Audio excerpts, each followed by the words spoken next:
Vernon, you looked bigger. I always thought you could block. Kyle's more of a receiver. I thought of you, Vernon. You could block if I had to. I could put you on the line. I could put you out. But do you see some similarities with you and Kyle Pitts?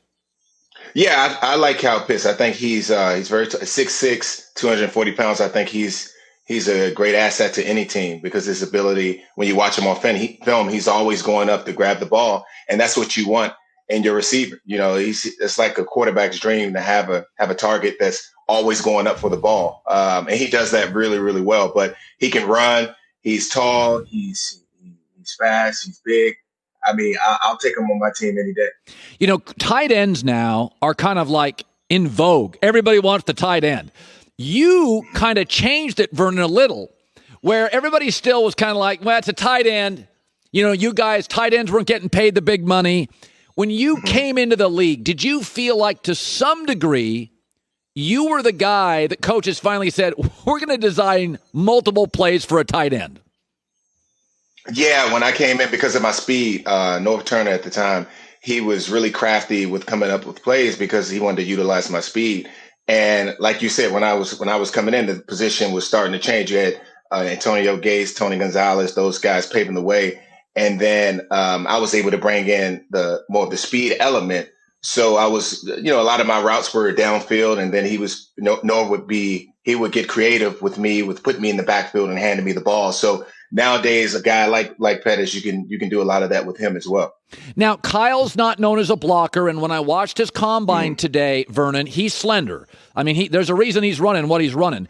But let's go back to your career. You were a bigger, thicker tight end, so you could play on the line. Do you think it's an issue? Because you know how the game works, Vernon. At one point in the red zone, they're going to ask Kyle Pitts to block. Do you worry at all that he doesn't appear to like that part of the game? Well, I think a lot of tight ends, even me, at one point I was all about catching passes. I didn't really want to block. But now if you look at Kelsey, you look at Gronkowski, those guys they're catching passes, but they're also blocking. I think if he wants to be a well-rounded tight end and he wants to make it far in this league, he's going to have to learn how to block. And he has the ability. He just has to stay in the weight room, continue to learn the craft, because blocking is all technique. If you get with the right coach that can teach you how to get your play long, get your arms out, because that's what they're teaching you. They're teaching you how fast can you get your arm on the defender's pads, right? How fast and how long can you play, right? And if he can learn that, he'll be a force in this league for a very long time because of his ability to go up at the highest point and get the ball. You are one of the players in my lifetime that literally it felt like the combine changed your life. It was like, okay, we know Vernon Davis is good. Then you took your shirt off. Everybody went, okay. Did you sense, Vernon, before you went to the combine, did you have a sense that this puppy could change my life, the trajectory of my life, this combine? Let me tell you, I felt like I was going out there and I only had one shot. I was listening to that Eminem song where you only get one shot. Don't miss it. Don't miss the opportunity, right? And I just kept hearing that one shot, because I know when you go to the combine, it's a way for you to get your stock up.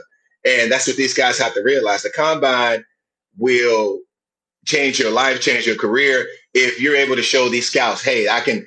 You guys never seen me run. You never seen me block. You never seen me lift weights. But when you get in front of me, I'm going to have the best interview possible.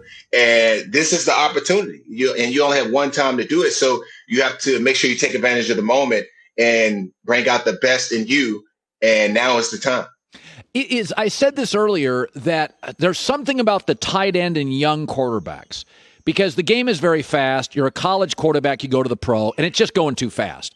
And it does feel like the tight end is closer to the quarterback. Often you're guarded by a linebacker, so you have a step or two speed advantage. I always feel like tight ends are a young quarterback's best ally. Did you sense that in your career?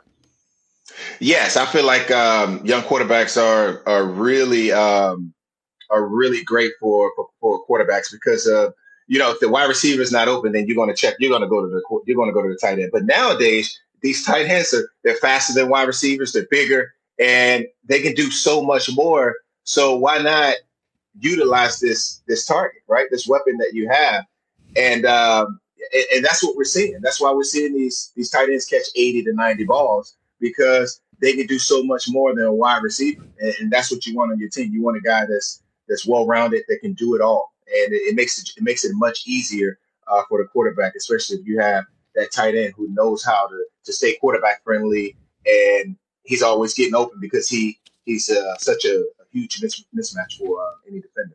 17 games now in the NFL. First time they've changed it in a long time. Now, as an offensive skill person, you can make an incentive or a bonus. The revenue share goes up. But I also think to myself, if I was a running back, that's 25 more hits I take. How do you view it? How do you view a 17th game?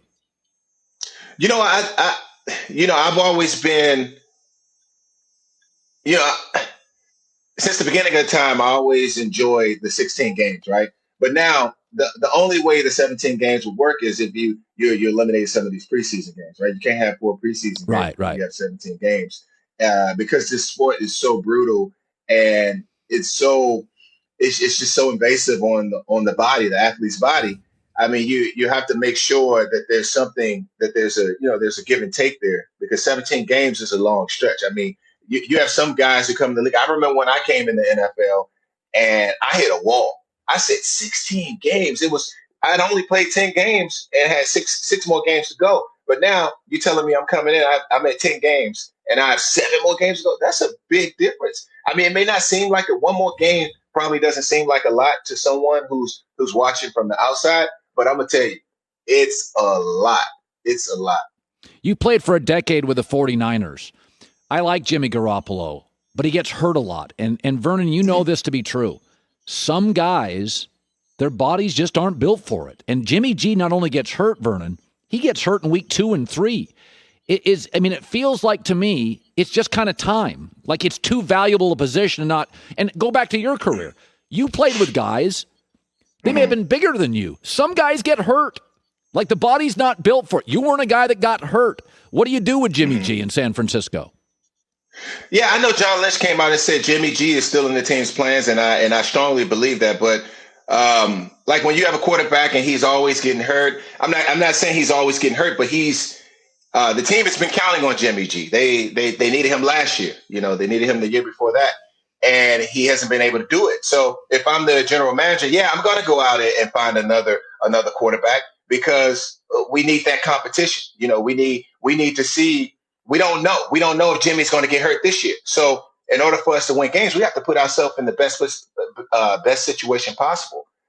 So I'm not against John Lynch and the 49ers organization going out and finding another quarterback, because it's a business and they're trying to win games, and they can't really rely on Jimmy G to stay healthy. I mean, we don't know. There's an unknown there. So if I'm the general manager and I'm the team owner, I'm saying, hey, look, we have to really put ourselves in the best situation possible. So we're going to go out and draft a quarterback. And look, if Jimmy G's doing well, let him play. If he's not doing well, then we put the young guy in. If Jimmy G gets hurt, the young guy goes in. But now, like when I was in Denver, Peyton and Brock Osweiler, right? When Peyton wasn't doing well, they put Brock Osweiler in. But when Brock started declining in his play, then they put Peyton back in. So you're going to have that situation there with Jimmy G and the new guy coming in. And it's okay. It's okay. Jimmy G's he's an older guy, so he understands it's a business. At the end of the day, if it doesn't work out for him in San Francisco,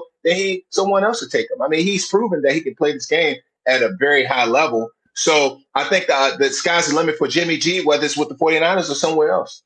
By the way, you founded Real 85 and Between the Lines Productions. You have been incredibly busy. You pivoted into acting. Bruce Willis, John Malkovich, Luke Wilson.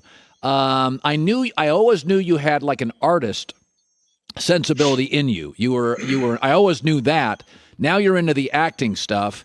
Are you pretty good? Be honest with me. Has it been easy for you? I think it's like anything. It's always tough. It's a challenge. But if you put the time in, you can just continue to get better and better. And I've seen my growth from the time I started all the way up until now. I just have to have time. I have to put the time in and get those years, just like when I was playing football. You get the years in, and you just keep growing. Your sister, your mom, your dad, anybody in acting? Or this just a bug, a scratch you wanted to itch?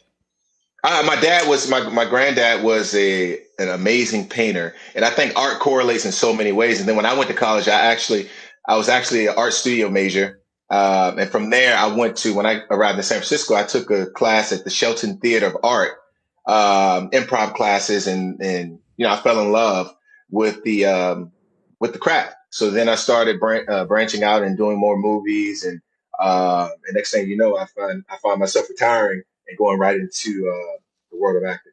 Yeah, you're in The Chariot starring John Malkovich. It's in post-production. And also A Day to Die in Gasoline Alley with Bruce Willis. Those are in post-production. So, Vernon Davis, you've carved out a great life for yourself. I'm happy for you. You're a success story, football and beyond. And congratulations, Vernon. Oh, thank you so much. And thanks for having me. I appreciate it. You bet. Hi, everybody. Thanks for watching. Subscribe here to get the latest from the show. Also, be sure to check out more of the best clips from The Herd or go watch a few segments from other shows on FS1.